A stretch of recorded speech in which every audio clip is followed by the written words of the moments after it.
Vamos lá, vou repetir algumas das perguntas. Quando a gente vai fazer aquele sigilo, o sigilo que você mostrou anteriormente, a gente vai cortar as vogais e tal, não vai repetir as consoantes e vai montar ali um desenho sobre isso. Aquilo ali, você cria um sigilo que é para trabalhar, para tua mente trabalhar naquilo, certo? Sim. Quando você cria um servidor que vai te auxiliar a trabalhar naquilo. Sim. Né? Ou que você vai delegar para ele alguma função. Você pode delegar diretamente uma função. Pode delegar para ele uma Ou função. seja, é uma cocriação sua. É uma criação sua ali. Né? Foi uma cocriação sua. E essa consciência, uma das coisas que eu pergunto muito pro pessoal, a consciência do servidor, ela é uma consciência que é baseada na tua ou é uma consciência que ele também vai adquirindo a parte da tua, tipo uma inteligência artificial? Eu diria, eu não fecho uma opinião tipo definitiva nisso, porque na magia do caos não existe opinião definitiva. O meu jeito de interpretar é como se fosse uma inteligência artificial. Mas é uma coisa que você pode utilizar partes de você para criar aquilo. Pensa assim, um ator que vai performar um personagem, vai criar um personagem, um comediante que vai criar um personagem para poder usar em palco. É um processo muito parecido com a criação de um servidor. Muitas vezes uma pessoa ela vai pegar alguns elementos que ela tem dentro dela de personalidade, de comportamento, para poder realçar e montar um personagem de um palhaço.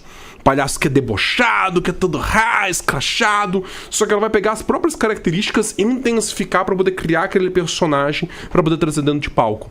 Quando a gente faz isso com magia, dentro da magia do caos, a gente faz isso com consciência de que a gente está fazendo com isso uma criação tanto de um compartimento na nossa mente, quanto para a pessoa que acredita, como no meu caso, que você também está colocando energia para uma outra coisa que meio que existe um pouco além de você.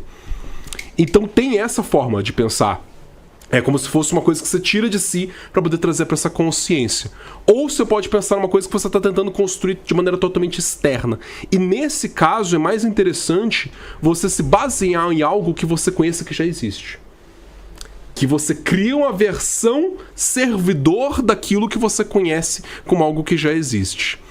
Eu tive uma aluna que criou um servidor inspirado no orixá Exu. Ela falou, isso tudo aqui não é Exu, mas eu me inspirei em tudo aquilo que eu li a respeito de mitologia iorubá para poder criar esse servidor, fez o desenho dele, fez o sigilo dele e falou os métodos e os usos que ela dava para aquele servidor. Inspirado, por que inspirado numa outra coisa que já existe faz sentido? Porque você tira disso um simbolismo que é muito mais potente para nossa mente, para nossa consciência. O objetivo da magia do caos é você trabalhar com os símbolos que vêm do seu próprio inconsciente, mas isso não anula a possibilidade de trabalhar com símbolos que já são potentes para você.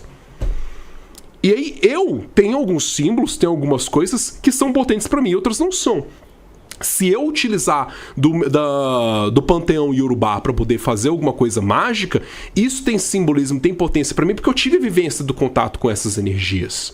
Agora, se eu for fazer alguma coisa com o panteão grego, Ares, Apolo, eu conheço a respeito desses deuses, eu conheço a respeito do que está escrito nos textos, mas não é um nome, não é uma imagem que eu bato o olho e falo, cara, isso daqui é potente para mim.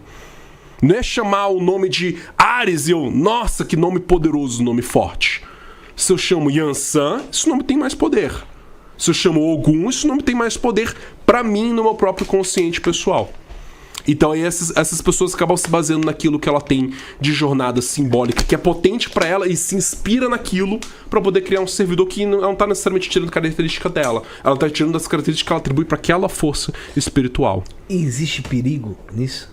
Cara, existe perigo em tudo que a gente faz. Depende da intenção que você coloca. Tem uma coisa... Como você deixa aquilo se transformar também, né? Tem uma coisa muito arriscada que a gente faz que se chama viver.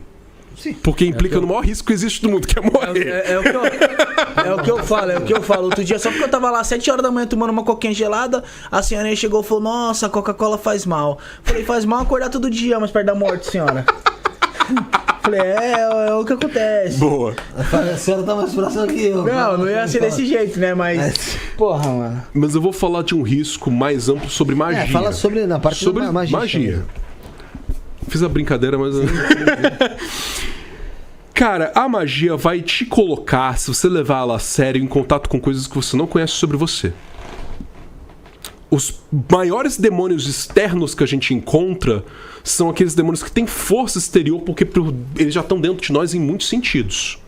Você vai tentar fazer uma magia pra trabalhar a questão amorosa, de relacionamento. Quero poder fazer uma magia, me conecto aqui com a Afrodite, crio um servidor astral inspirado em Afrodite pra poder me ajudar a atrair um amor pra mim.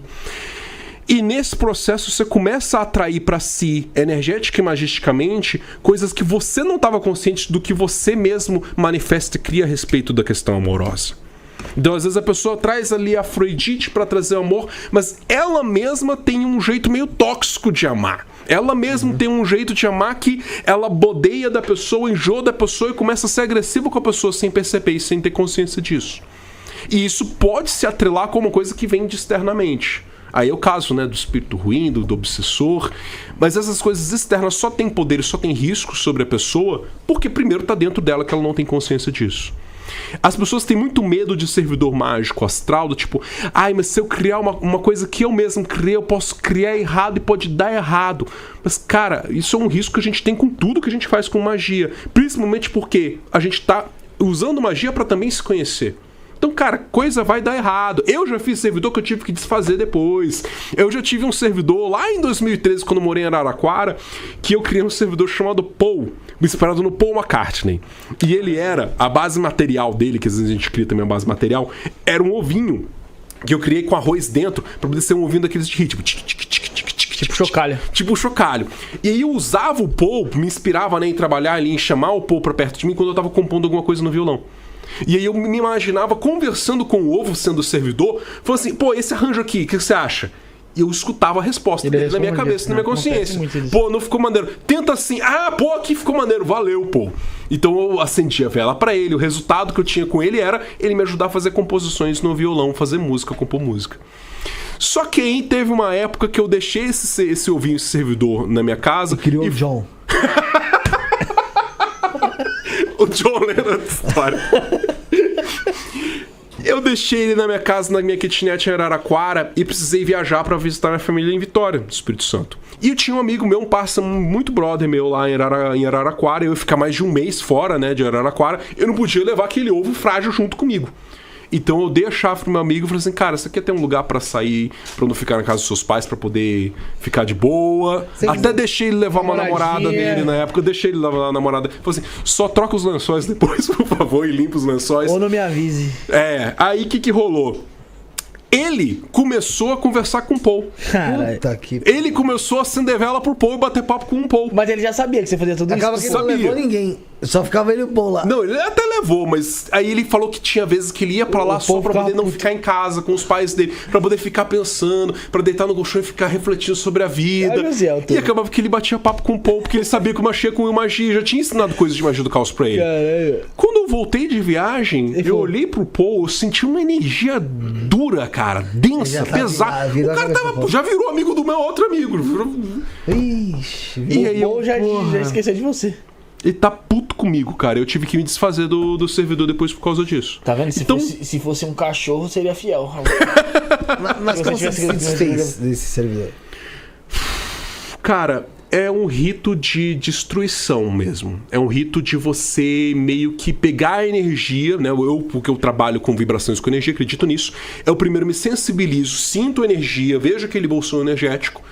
E eu vou dissolvendo ele, desfazendo, desconstruindo. É como uma pessoa que deleta um programa do computador. Só que mais sofisticado. Algumas pessoas, pra sentir que de fato desfez o servidor, precisa de um rito muito mais complexo. Um rito de você tá meio que se despedindo de uma pessoa que tá morrendo. É tipo quase como se fosse um rito tipo uma confirmação pra pessoa ali, senão não é válida. Exato. Se desfez disso. Exato. Você bane o servidor como uma maneira de se desfazer dele. Mas, como tudo na magia do caos, é sempre uma coisa, tipo, dependendo do paradigma. Caos, o cara pega ali o sigilo também que tem ali do. Bota num caixãozinho aí como se fosse, enterra e um abraço. É um bom. Cara, você acabou de inventar um método muito interessante de se desfazer de um servidor. Esse método nem foi eu que inventei. Geralmente o pessoal faz isso já em cemitérios. Já viu? É, que o pessoal enterra as pessoas. Então, só colocando o servidor. Você não inventou enterrar os mortos, eu entendi. Não, ele devia dar pra um bom magista do caos. Isso é, cara. Mas isso é importante sério, na magia do caos, é sério. Se você não tiver criatividade na magia do caos, pelo que eu tô entendendo, você também não sobrevive. Exato, cara. A ideia da magia do caos é você se apropriar da sua possibilidade de pensar de maneiras criativas para usar símbolos para transformar a sua realidade.